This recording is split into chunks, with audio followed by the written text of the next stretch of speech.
Hello, আসসালামু আলাইকুম। তো আজকে আমরা স্যাগের দ্বিতীয়তম ক্লাসে যে জিনিসটা শিখব সেটা হচ্ছে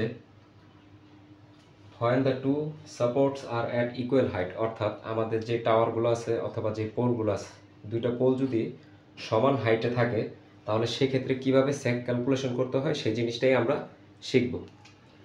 তো এই জন্য আমরা একটা চিত্র এঁকে রেখেছি যে এখানে দুইটা টাওয়ার এবং দুইটা টাওয়ারের শীর্ষবিন্দু, একটার হচ্ছে এ আর একটার হচ্ছে বি, এবং এই বিন্দু থেকে বি বিন্দু পর্যন্ত যে দূরত্ব, অর্থাৎ একটা টাওয়ার থেকে আরেকটা টাওয়ারের যে দূরত্ব সেটাকে আমরা স্পান হিসেবে জানি, সেটাকে এল দ্বারা বোঝানো হয়েছে।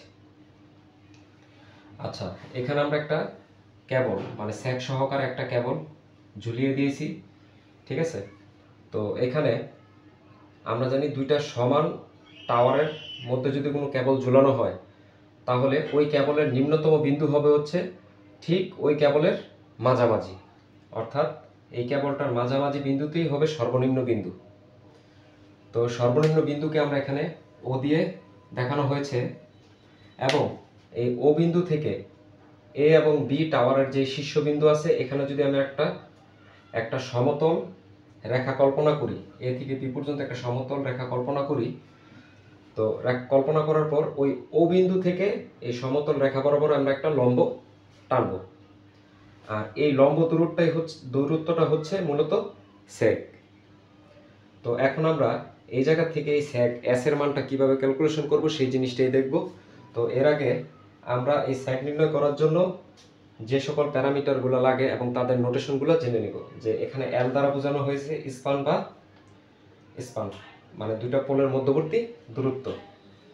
দ্বিতীয় হচ্ছে ডাব্লিউ, এই ডাব্লিউ দ্বারা প্রতি একক কন্ডাক্টরের ওজন, অর্থাৎ প্রতি একক বলতে এখানে আমরা প্রতি মিটার যে কন্ডাক্টর বা ওয়্যার আছে, প্রতি মিটার কন্ডাক্টর বা ওয়্যারের ওজন কত সেটা হচ্ছে ডাব্লিউ।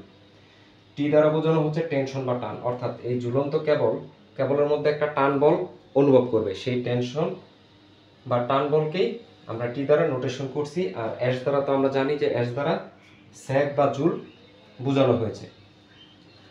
তো এই গ্রাফিক্যাল রিপ্রেজেন্টেশন থেকে কিভাবে ক্যালকুলেশন করতে হয় সেটা আমরা জানবো। তো এর আগে আমার কি করতে হবে, এই কেবলের মধ্যে যে কোনো একটা বিন্দু পি নিই,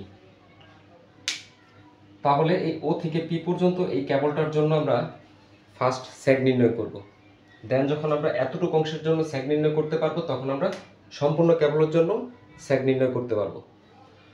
তো এই ও থেকে পি পর্যন্ত যে কন্ডাক্টরটা আছে, আমরা মনে করি এই কন্ডাক্টরটা এতটুকুই ছোট যে এটাকে যদি আমি এই যে কার্ভ আকারে আছে, অর্থাৎ এইভাবে আছে, এটাকে যদি আমি সমান করি ঠিক এই এক্সের সমানই হবে। আমরা ধরে নিলাম যে এই কন্ডাক্টরটা যে ছোট অংশটা নিছি, এই ছোট অংশটা এতটাই ছোট যে একে যদি আমরা সমান করি তাহলে এটা কার সমান হবে, এক্সের সমান। আচ্ছা, এক্সের সমান হলে তাহলে এই এতটুক কন্ডাক্টরের জন্য এখানে কতটুক ওজন বল কাজ করতেছে এবং টান বল কাজ করতেছে সেটা আমাকে জানতে হবে। তো এর আগে আরেকটা জিনিস জানতে হবে যে এই ক্ষুদ্রতম কন্ডাক্টরের জন্য এখানে যে পরিমাণ ওজন বল কাজ করতেছে ঠিক সম পরিমাণ টান বলও কাজ করতেছে। তো এর জন্য আমাদের এই সূত্রটা নির্ণয় করতে জানতে হবে বলের মোমেন্ট, এবং এই বলের মোমেন্টটা ও বিন্দু থেকে আমাদের নির্ণয় করতে হবে। তো ও বিন্দু থেকে মোমেন্টটা কিভাবে নির্ণয় করব, তো দেখা যাচ্ছে যে আমরা ও বিন্দু থেকে যদি এই জায়গায় ওজন, আমরা জানি এই ক্ষুদ্রতর কন্ডাক্টর যেটা আছে এখানে ওজনটা কাজ করবে তার সেন্টারে। তো মনে করে নিলাম এই যে তীর চিহ্নটা দিছি এটাই হলো সেন্টার, মানে এই ওপি অংশের মধ্যবিন্দু। এখানে আমার মূলত এই ওয়েটটা কাজ করবে। আচ্ছা, তাহলে এখানে যদি আমি কি করতে চাই, যে মোমেন্ট বের করতে চাই, আমরা মোমেন্ট বের করার সূত্র কি জানি, যে মোমেন্ট সমান সমান, এটা অ্যাপ্লাইড মেকানিক্সের একটা বিষয়, যে MOMENT, মোমেন্ট সমান সমান কি, মোমেন্ট সমান সমান ফোর্স ইনটু পারপেন্ডিকুলার ডিস্টেন্স।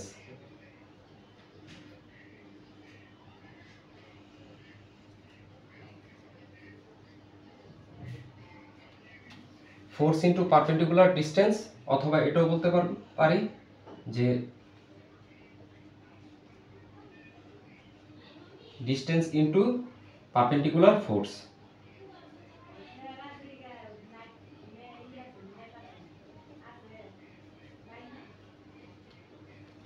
অর্থাৎ ফোর্স নির্ণয় করতে আমরা যদি কোনো বিন্দুর মোমেন্ট নির্ণয় করতে যাই তাহলে অবশ্যই ওই বিন্দু থেকে কতটুকু দূরত্বে লম্বালম্বিভাবে বল প্রয়োগ আছে সেটা আমার জানতে হবে। মনে করলাম এটা ফোর্স এবং এটা হচ্ছে সেই ডিস্টেন্স, তো ডিস্টেন্সটাও জানতে হবে এবং এর উপরে লম্বালম্বিভাবে কতটুকু বল প্রয়োগ হচ্ছে সেটাও জানতে হবে।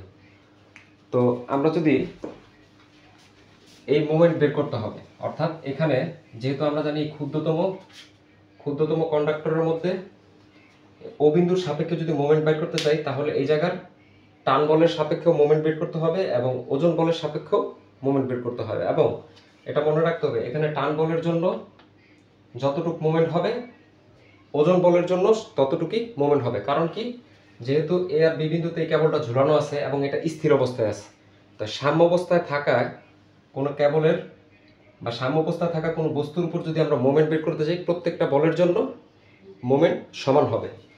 তো ফার্স্টে আমরা টান বলের জন্য যে মোমেন্টটা বের করব, তো এখানে মনে করি টান বল যেটা এই যে এই ক্ষুদ্রতর কেবলের জন্য এই লম্ব দূরত্বে এই ওয়াই লম্ব দূরত্বের জন্য এই টান বলটা টি কাজ করতেছে, তাহলে মোমেন্টটা কি হবে টি ওয়াই। আর এই ওয়েটের জন্য যখন আমরা মোমেন্ট বের করব, ওয়েটের জন্য মোমেন্ট বের করতে হলে এই যে ও থেকে পি পর্যন্ত যে দূরত্বটা আছে এই কেবলের ওজন ডাব্লিউ ইন্টু এক্স, অর্থাৎ এই ডাব্লিউ দ্বারা বুঝাইতেছি আমরা প্রতি ইউনিট কন্ডাক্টর ওজন। তো প্রতি ইউনিট কন্ডাক্টর ওজনের সাথে যদি আমি লেন্থ গুণ করি তাহলে টোটাল ওজনটা বের হয়ে যাবে। অর্থাৎ ডাব্লিউ এক্স দ্বারা আমাদের এই ও পি পর্যন্ত যে কেবলটা আছে পুরোটা কেবলের ওজন বের হয়ে যাবে।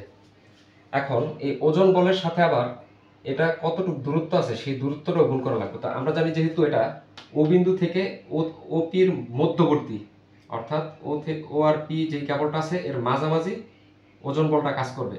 তো এই মাঝামাঝি পর্যন্ত ডিস্টেন্সটা আসলে কতটুকু, তাহলে ও থেকে পি পর্যন্ত এই ডিস্টেন্সটা হচ্ছে, যেহেতু আমরা জানি এই পুরোটা ডিস্টেন্স এক্স, তাহলে ও থেকে পি এর মাঝামাঝি এই ডিস্টেন্সটা হবে এক্স ডিভাইডেড বাই 2। তাহলে যে আমরা ডিস্টেন্স গুণ করে দিলাম এক্স ডিভাইডেড বাই 2। তো এখন আমাদের কি হয় যে টি ওয়াই ইকুয়াল এটা যদি গুণ করি W X square divided by 2। তো আমাদের এই ও বিন্দুর সাপেক্ষে এবং ওপি কেবল অংশের জন্য আমরা এই সমীকরণটা পেলাম। তো এটাকে যদি R2 আমরা করি, R2 যদি সমাধান করি তাহলে দেখা যায় y সমান সমান ডাব্লিউ এক্স স্কোয়ার টু টি। আসলে এই ওপি এই অংশের জন্য এই জায়গায় স্যাগের পরিমাণ হচ্ছে y, তাহলে এই সম্পূর্ণ কেবলের জন্য স্যাগের পরিমাণ কত হবে, তাহলে সেক্ষেত্রে রিপ্লেস হয়ে যাবে যে y সমান সমান s এবং এই x সমান সমান হয়ে যাবে আমাদের L/2। x সমান সমান হয়ে যাবে L/2। তো এখন আমরা যদি এটা এই সমীকরণের মধ্যে বসাই দিই তাহলে জিনিসটা দাঁড়ায় y এর পরিবর্তে আমরা লিখলাম s, w x এর পরিবর্তে লিখবো আমরা L/2, যেহেতু উপরে হোল স্কোয়ার ছিল হোল স্কোয়ার এবং 2t। তো এটাকে যদি আমরা কি করি সমাধান করি তাহলে দেখা যায় w ইন্টু এল এর উপরে স্কোয়ার আছে অর্থাৎ এল স্কোয়ার, 2 এর উপরে স্কোয়ার আছে এর মানে 4 এবং 2t। আচ্ছা,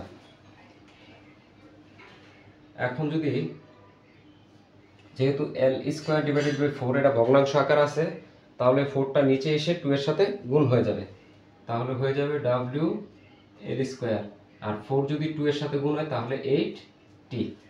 তাহলে সুতরাং আমরা বুঝতে পারলাম যে s সমান সমান ডাব্লিউ এল স্কোয়ার 8t। মূলত এটাই হচ্ছে আমাদের স্যাগ নির্ণয় করার সূত্র, এবং এই সূত্রটা আমরা অ্যাপ্লাই করব কখন, যখন আমাদের দুইটা টাওয়ারের শীর্ষবিন্দু সেম লেভেলে থাকে, অর্থাৎ সেম হাইটে থাকে, তখন আমরা S = WL² 80 এই সূত্রের সাহায্যে আমরা স্যাগ নির্ণয় করতে পারবো। তো এখানে S দ্বারা স্যাগ বোঝানো হয়েছে, W দ্বারা বোঝানো হয়েছে আমাদের পার ইউনিট কন্ডাক্টরের ওজন, L দ্বারা বোঝানো হয়েছিল কন্ডাক্টরের স্পান বা লেন্থ, আর 8 আর T দ্বারা বোঝানো হয়েছে টেনশন। তো S = WL² 80, এটি হচ্ছে স্যাগ নির্ণয়ের সূত্র। আশা করি সূত্রটা আপনারা বুঝতে পারছেন।